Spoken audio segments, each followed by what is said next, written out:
1 મિનિટનો કુકિંગ મંત્ર.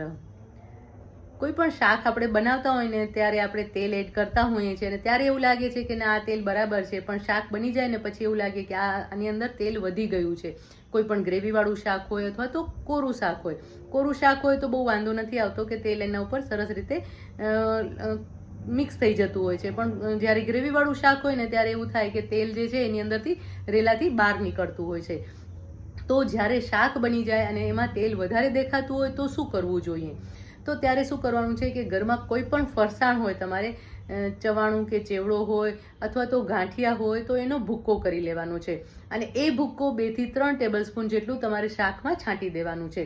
તમે જ્યારે આ ભૂક્કો શાકમાં એડ કરશો અને પછી સરસ રીતે મિક્સ કરી લેવાનું છે તો એ શાકનો સ્વાદ તો સરસ લાગશે જ, એની સાથે સાથે વધારાનું જે તેલ હશે ને એ પણ આ ફરસાણ એબ્સોર્બ કરી લેશે અને જે તેલ તમારું રેલાતું હતું અને ફેલાતું હતું કે પ્લેટમાં લ્યો તો પણ તેલ રેલાય એવું નહીં થાય અને શાક એકદમ પરફેક્ટ તૈયાર થઈ જશે.